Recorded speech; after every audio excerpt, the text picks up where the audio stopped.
Greetings, my friends, and welcome to Trizity Traveling. I am your host, John, and today we are returning from Tucson. I hope you watched the Pima Air and Space Museum last week, and the week before was the Delta rebooking from the quite lovely A220, which I've flown in first class but never in economy, to the yucky, in my opinion, CRJ-700. The intent was to compare the A220 Economy Plus section with the CRJ Economy Plus section. Once Delta rebooked me onto the yucky Reginald, that plan was flushed down the crapper. So, today we've got the return flight from Tucson. This is my first time departing out of the Tucson International Airport, so we'll take a look around the Tucson Airport before getting on the yucky Reg and heading back to Salt Lake City. It's a pretty quick flight, I want to say like an hour and a half. So without further chit-chat, let's get to the trip report.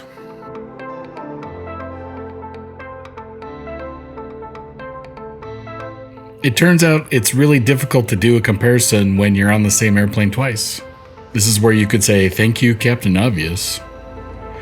Anyway, we're starting today's trip report in the parking garage, dropped off the rental car, and we'll take a quick walk through the terminal to the ticketing gates. Delta is operating out of the B gates, so we'll go to the B ticketing desk.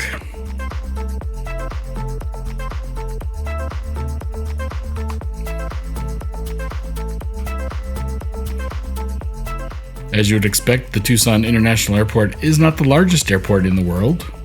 Tucson is not the biggest city in the world. And we're on flight 3801, departing at 11:33 from gate B1. Here are your dining options in Concourse B.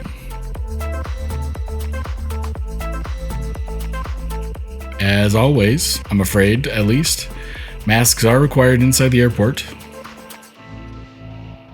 Short walk to B1.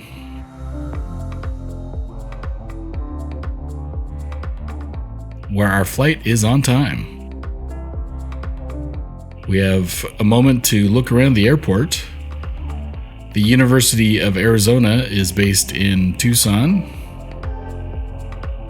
I almost bought that shirt. Looking around your food options, there's a bagel shop. Custom burger place, which did have gluten-free buns for those gluten-free travelers like myself. And something called Beyond Bread. I didn't check the menu. Beyond Bread might also have gluten-free options. And a Mexican restaurant, it appears. Didn't have time to eat at any of these, as it was time to board the lovely, and that's sarcasm, CRJ-700. Full flight today. We are in Economy Plus, seats 4A and B, 17-inch seat width, and all Delta flights feature USB and power ports these days.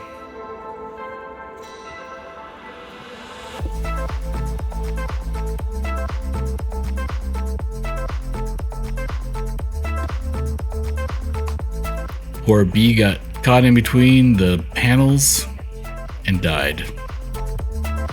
One good thing about seat 4B, it has extensive legroom.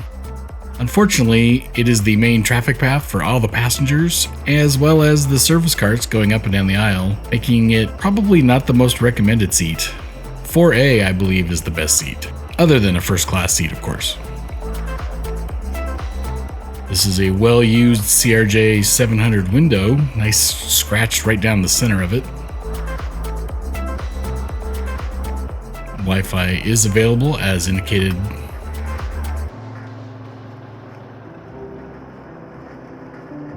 And a limited number of entertainment selections.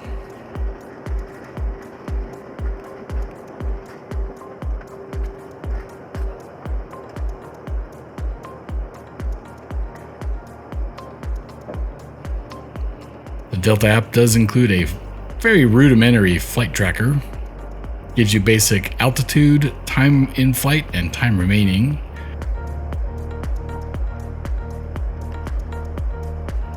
Snacks today consisted of Biscoff cookies, soft drinks, water, and almonds. My son didn't like the almonds, and I can't have the Biscoff, so we traded.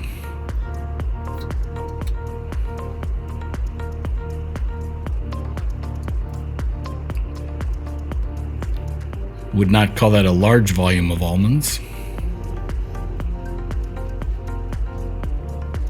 At the end of the day, they are almonds. Highlight of the flight seeing, passing over the Grand Canyon. Other than that, pretty uneventful flight, and just like that, we're on approach and landing in Salt Lake City. During final approach, I did have a camera malfunction. My suction cup came unstuck from the window and the camera crashed to the ground. Very startling. And we're handheld for the actual landing. Sorry about the shakes. Ladies and gentlemen, it's our pleasure to welcome you to Salt Lake City, where the local time is approximately 2 o'clock. Due to the continuing construction of the new Salt Lake City Airport, we are parking a short distance away from the terminal. A brief bus ride is required to reach Terminal B. Also, regarding the bus, if an agent gave you one of those little pink tags and you valet checked one of your carry-on bags or two, please wait for it before boarding the bus. And to prevent overcrowding, they only allow 18 to 20 passengers on each bus. Hopefully we'll have 3 buses waiting for us, but if there's only one, we may have you wait on board until the next bus arrives. On behalf of Delta and this Tucson-based crew, we want to thank you for continuing to wear your mask or face covering over your nose and mouth, keeping us all safe. We've enjoyed having you on board today and look forward to seeing you soon. Thank you. No thumbs up or thumbs down today. It's just, frankly, it's too easy. The flight was safe. We arrived on time, if not just a little bit early. So I have got no real complaints other than a dirty, scratched window. If you have any questions or comments about flying with Delta Airlines or traveling during this COVID era that continues on, seems like it's never going to end, please post them below. I'm happy to respond. Next up, flight seeing in Alaska and the trip reports to and from Alaska. Until next time, I want to wish you and yours safe and happy travels. Thanks for watching.